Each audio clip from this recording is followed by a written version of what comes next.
Now, I request you, Honorable Madam Sonia Gandhi ji, to deliver a speech.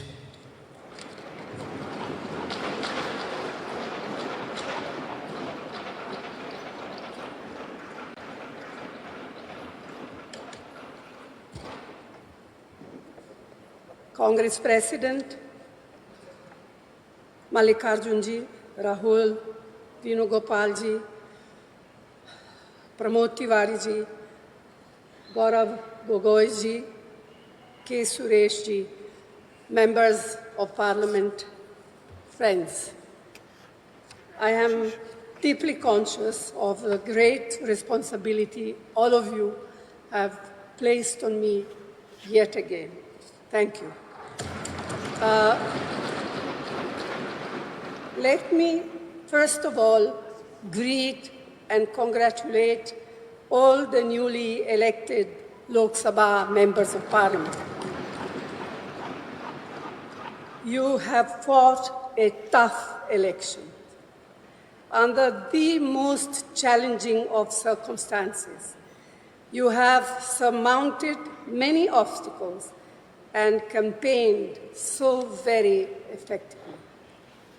Your success has given us a much greater presence in the Lok Sabha and a more effective voice in its proceeding, both of which will help give greater strength to our participation. The Indian National Congress has once again demonstrated its resilience. It was up against a mighty and malevolent machine that was doing its utmost to destroy us. It tried to cripple us financially. It carried out a campaign against us and our leaders that was full of lies and defamation. Many wrote our obituaries, but under the determined leadership of Kharge, we persevered. He is an inspiration to us all. His commitment to the party organization and its ideology is truly extraordinary, and we all have to learn from his example. The Bharat Jodo Yatra and the Bharat Jodo Nyaya Yatra were historic movements which rejuvenated our party at all levels. Rahul deserves special thanks for his tenacity and determination to fight on in the face of unprecedented personal and political attacks. He also shaped our narrative on guarantees and on the protection of the Constitution very sharply. And it is my personal belief that the constant upholding of the importance of our Constitution during our campaigns by Rahulji, Khargeji, and all of you is that which compelled the Prime Minister yesterday to bow down literally to that which is for us a precious book, the Constitution, containing the Constitution of India. The CWC resolution passed yesterday has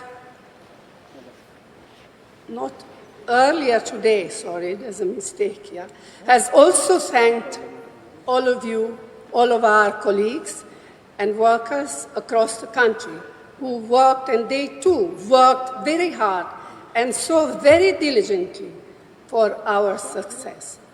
On your behalf, I wish to reiterate that sentiment strongly. Lakhs of workers in both rural and urban areas have stood by the party in the most difficult of times. We salute their courage and commitment. We owe them a debt of gratitude.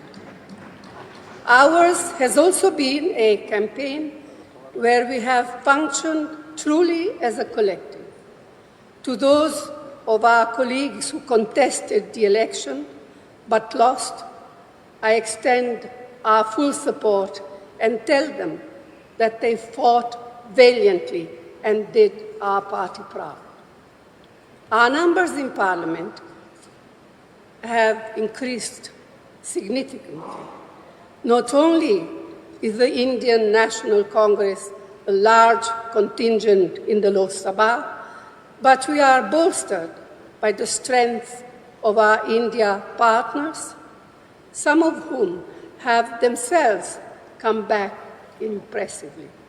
Yet, as we celebrate our recovery, we must also reflect what we need to do to improve our position in states where our performance has been far below our expectation. The Congress President spoke about this earlier in the day at the CWC, and I wish to reinforce his plea. The Prime Minister, who sought the mandate solely in his name to the exclusion of both his party and its allies, has suffered a political and worse, a moral defeat. In reality, he has lost the mandate he sought and thereby lost the right to leadership as well. Yet, far from taking responsibility for failure, he intends to get himself sworn in again tomorrow. We do not expect him to change the substance and style of his governance, nor take cognizance of the will of the people. That is why, as members of CPP, we have a special obligation to be watchful, vigilant, and proactive in holding him and his new NDA government accountable. No longer can and should Parliament be bulldozed like it has been for a decade now. No longer will the writ of the ruling establishment be permitted to disrupt Parliament whimsically, mistreat members, or push through legislation without due and proper consideration and debate. No longer can and should parliamentary committees be ignored or bypassed like they have been since 2014. No longer will Parliament be muzzled and stifled as it has been over the past 10 years. We have challenging times ahead.